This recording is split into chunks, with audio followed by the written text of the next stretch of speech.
तो rapid sand filter और drainage system की डिज़ाइनिंग देख लेते हैं। उस पर एक न्यूमेरिकल है, उसको सॉल्व कर लेते हैं। क्वेश्चन है, a rapid sand filter is proposed for water supply treatment plant for a town with a population of 75,000 people. The average rate of water supply is 150 LPCD and rate of filtration is to be 100 litre पर minute पर metre square. तो कोई particular area है जहाँ की population 75,000 है और वहाँ पर जो पर कैपिटा डिमांड है वो 150 LPCD है, जहाँ पर रेट ऑफ फिल्ट्रेशन की डिमांड 100 लीटर पर मिनट पर मीटर स्क्वायर के रिस्पेक्ट में हमको एक रैपिड सैंड फिल्टर डिज़ाइन करना है। तो रैपिड सैंड फिल्टर की डिज़ाइनिंग में हमको पता है कि जब तक हमको नंबर ऑफ़ फ़िल्टर बेड नहीं पता होगा, फ़िल्टर का जो एरिया है वो पता नहीं होगा, ड्रेनेज सिस्टम के लिए जो मैनीफोल्ड की ज़रूरत होती है, लैटरल्स की ज़रूरत होती है, साथ में परफोरेशंस का भी एरिया कंसीडर किया जाता है, ये सब कुछ कैलकुलेट करना होगा। तो एक एक करके इसको कैलकुलेट कर लेते हैं। सबसे पहला है size and number of filter bed. देखिए, नंबर ऑफ़ फ़िल्टर बेड तब तक कैलकुलेट नहीं होगा जब तक हमारे पास टोटल एरिया नहीं आएगा, और एरिया के लिए हमको एक्सप्रेशन पता है कि rate of filtration is equals to discharge divided by surface area होता है। अब यहाँ पर क्योंकि डिस्चार्ज है तो हम डिस्चार्ज पहले कैलकुलेट कर लेते हैं। डिस्चार्ज के लिए भी हमको पता है डिज़ाइनिंग हो रही है, और किसी भी फिल्टर की जो डिज़ाइनिंग होती है, रैपिड सैंड फिल्टर हो या फिर स्लो सैंड फिल्टर हो, डिज़ाइनिंग हमेशा मैक्सिमम डेली डिमांड के रेस्पेक्ट में होती है, जिसके लिए हमको 1.8 फैक्टर का मल्टीप्लाई करना होता है। तो यहाँ पर टोटल पॉपुलेशन है अपनी 75,000, पर कैपिटा डिमांड 150 है, मैक्सिमम डेली डिमांड के रिस्पेक्ट में कर रहे हैं तो 1.8 का मल्टीप्लाई किया, यहाँ से अपन के पास मैक्सिमम डेली डिमांड आ गया। उसके बाद क्या है, ये रैपिड सैंड फिल्टर है तो थोड़ा एरिया हमको बैक वॉशिंग के लिए ज़रूरी होगा, मतलब थोड़ा वाटर का जो डिस्चार्ज है 2 to 5% कंसीडर करते हैं, हम यहाँ पर ले लेते हैं 4%। तो हमने 4% कैलकुलेट किया है, तो जो टोटल डिस्चार्ज है 20.25, उसका 4% कंसीडर कर लिया एज बैक वॉशिंग। तो ये टोटल कैलकुलेट करने के बाद आया 21.06 मिलियन लीटर पर डे। अब हम यहाँ पर क्या एज्यूम कर रहे हैं कि जो मिलियन लीटर पर डे है इसको डे के रेस्पेक्ट में कैलकुलेट कर रहे हैं, इस वजह से हमें क्या करना है, मिलियन लीटर पर आर में कन्वर्ट करना है। तो हम क्या करेंगे, एक 1 डे के रिस्पेक्ट में 24 का डिवाइड कर देंगे, बट 24 का नहीं होगा क्योंकि ऑब्वियसली जो फिल्टर है वहाँ पर कुछ हेड लॉस भी हो रहा होगा। तो हम ये एज्यूम कर लेते हैं जो 30 मिनट्स है टाइम पीरियड वो हेड लॉस में कंसीडर हो रहा है। तो 24 से माइनस किया 30 मिनट्स को तो 23.5 बचा। टोटल डिस्चार्ज की value 0.896 million litre per hour आ गई। अब हम यहाँ से इजीली एरिया कैलकुलेट कर लेते हैं। एरिया कैसे कैलकुलेट करेंगे, जो टोटल डिस्चार्ज है या फिर फिल्टर्ड वाटर है डिवाइडेड बाय सरफेस एरिया चाहिए। तो फिल्टर्ड वाटर का जो रेट है वो हमने जस्ट अभी कैलकुलेट किया है, 0.896 मिलियन लीटर पर आवर है। तो 0.896 इंटू 10⁶ हो जाएगा, और डिवाइडेड बाय एरिया है। रेट ऑफ फिल्ट्रेशन हमको पता है ये 100 लीटर पर मिनट पर मीटर स्क्वायर गिवन है, इसको हमने यहाँ कंसीडर कर लिया है। ठीक है, तो 100 इंटू 60 में कन्वर्ट कर लिया है, डिवाइडेड बाय मीटर स्क्वायर में वैल्यू आ गई है 149.33 मीटर स्क्वायर। ये हमारे पास एरिया आ गया। अब इजली हमारे पास जब एरिया आ गया है, डिस्चार्ज की वैल्यू आ गई है, तो हम नंबर ऑफ़ बेड्स या फिर नंबर ऑफ़ फिल्टर्स का फॉर्मूला अप्लाई कर सकते हैं। तो हम यहाँ पर देख सकते हैं कि नंबर ऑफ़ यूनिट्स यानी नंबर ऑफ़ फिल्टर बेड के लिए जो एक्सप्रेशन होता है वो कैपिटल N 1.22 रूट क्यू होता है। यहाँ पर रूट क्यू क्या है, जो प्लांट की कैपेसिटी है वो होती है 1.22 इंटू डिस्चार्ज की capacity 21.06 including back washing value. तो ये आ गया हमारे पास। नंबर ऑफ़ फिल्टर्स 5.6 है, अप्रॉक्सीमेट हमने 6 एज्यूम कर लिया है। तो ये नंबर ऑफ़ फिल्टर्स हमने इजीली कैलकुलेट कर लिया है। अब क्या है, एरिया ऑफ फिल्टर हमारे पास आ गया है और नंबर ऑफ़ फिल्टर आ गए हैं। तो हम एक फिल्टर का जो यूनिट एरिया, इंडिविजुअल एरिया है, जहाँ पर एक लेंथ और एक विड्थ कंसीडर की जाएगी, मतलब एक यूनिट का हमको वैल्यू डिटरमाइन करना है। तो हमने क्या किया है, टोटल एरिया जितना गिवन था या फिर जो कैलकुलेट किया है 149 divided by number of filter, तो ये एक यूनिट का हमारे पास एरिया आ गया है। अब क्योंकि हमारे पास एरिया आ गया है तो हम इंडिविजुअल डायमेंशन यानी लेंथ और विड्थ को हम कैलकुलेट कर लेते हैं। हमें पता है कि L/B रेशियो 1 to 3 के बीच में कुछ भी हम एज्यूम कर सकते हैं। हमने यहाँ पर एक 1.3 की वैल्यू एज्यूम कर ली है। L इंटू बी का फॉर्मूला अप्लाई किया, यहाँ से लेंथ निकाली है और विड्थ निकाली, कैलकुलेट किया है। यहाँ से विड्थ आई है इंडिविजुअल यूनिट की 4.5 मीटर और जो विड्थ वो लेंथ है वो 6 मीटर है।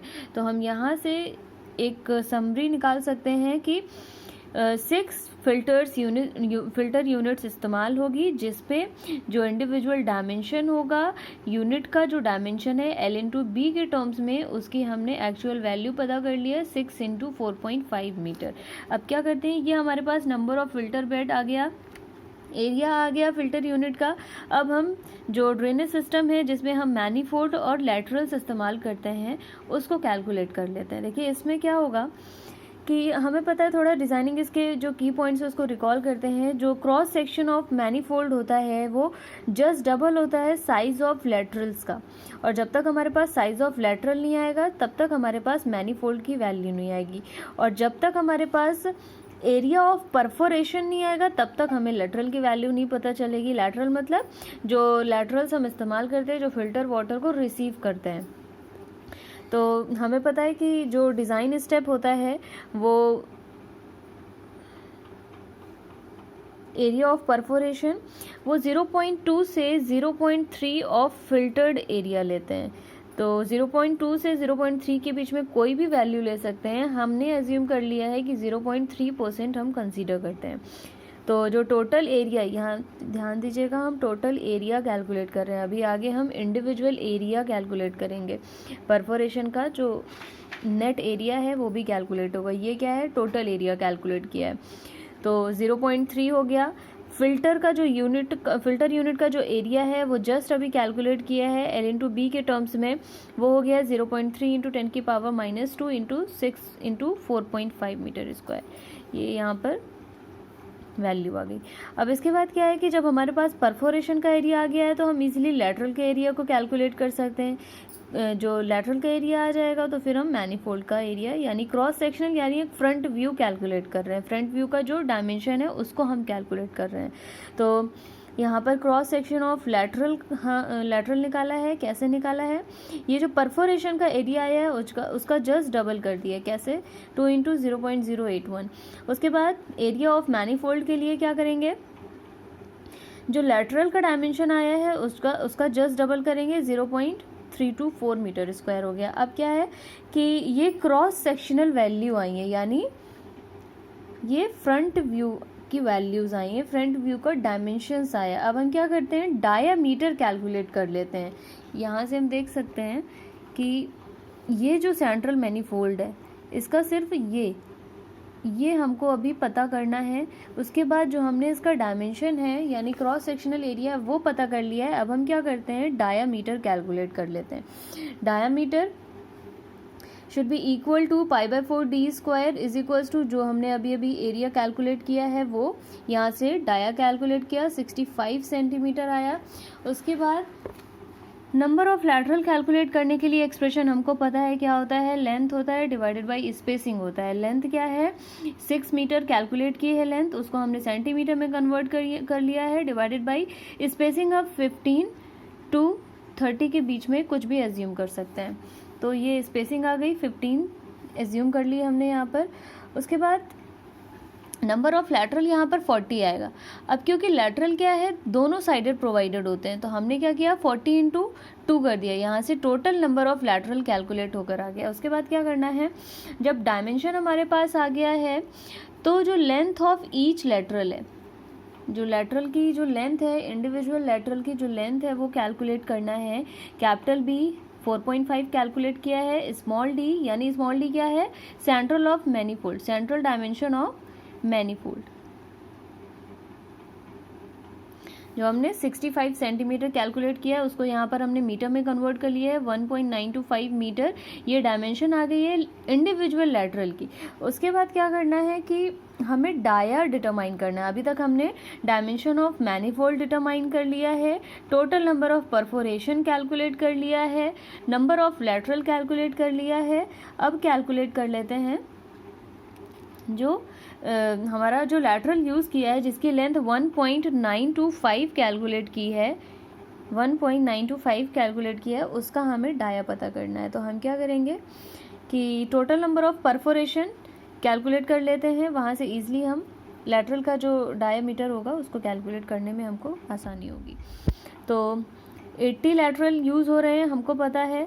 यहाँ से π/4 d स्क्वायर, d क्या है ये आपको पता होना चाहिए। जो परफोरेशन का डायमेंशन होता है वो दो तरीके से हम एज्यूम कर सकते हैं। पहला या तो 5 mm, दूसरा 12 mm इस्तेमाल कर सकते हैं। हमने क्या यहाँ पे एज्यूम कर लिया है, 12 mm डायमेंशन हमने एज्यूम कर लिया है। उसके बाद जो टोटल एरिया निकाला था परफोरेशन का, यहाँ पर कैलकुलेट किया था 0.081, ये वाली वैल्यू कैलकुलेट की थी, उसको हम यहाँ पर इसके इक्वल रखते हैं। अब क्योंकि 80 लैटरल्स के लिए परफोरेशंस की रिक्वायरमेंट है कि 80 लैटरल्स में कितने परफोरेशंस डालने होंगे, कितनी स्पेसिंग पे डालने होंगे, वो हम कैलकुलेट कर लेते हैं। सिर्फ इतनी वैल्यू को जब हम सॉल्व करेंगे तो हमारे पास ये वैल्यू आएगी 716.197 डिवाइडेड बाई 80 कर देंगे तो एक जो लैटरल है उसका हमें डायमेंशन उसका हमें क्या पता चल जाएगा कि एक लैटरल पे जितने नंबर ऑफ परफोरेशंस डालने हैं। अब क्योंकि 12 mm हमने इसका डायमेंशन एज्यूम किया था और 12 mm के लिए हम 20 centimetre centre to centre spacing ले रहे थे, तो हमारे पास ये भी वैल्यू आ गई। अब यहाँ से क्या करते हैं, एरिया ऑफ परफोरेशन पर लैटरल लगा देते हैं। अब क्योंकि एक लैटरल में 9 परफोरेशंस डिटरमाइन हुए हैं जिनकी जो डायमीटर है वो 12 mm है, इसको हमने सेंटीमीटर में कन्वर्ट किया है। यहाँ से area of each lateral calculate करते हैं। हमें पता है जो भी एरिया ऑफ परफोरेशन होता है लैटरल के केस में वो जस्ट डबल हो जाता है, तो हमने ईजिली यहाँ से डाया ऑफ लैटरल कैलकुलेट कर लिया 5.09 सेंटीमीटर। यहाँ से हम इजीली एक और लास्ट स्टेप अप्लाई कर सकते हैं जो कि चेक करने के लिए होता है कि हमारी जो डायमेंशंस आई हैं डिज़ाइनिंग की है वो सही कैलकुलेट की हैं या फिर नहीं। तो length of lateral divided by dia of lateral है, ये वाली वैल्यू जो है दोनों की ही वो 60 से कम आनी चाहिए। तो लेंथ हमने कैलकुलेट की है 1.925 इंटू 100 डिवाइडेड बाई जो डायमीटर ऑफ लैटरल है वो 5.09 जस्ट अभी यहाँ ऊपर कैलकुलेट किया है। ये 37.82 आ रहा है, मतलब 60 से वैल्यू नीचे जा रही है, इसका मतलब हम सही डिज़ाइन हमने किया है। तो थैंक यू।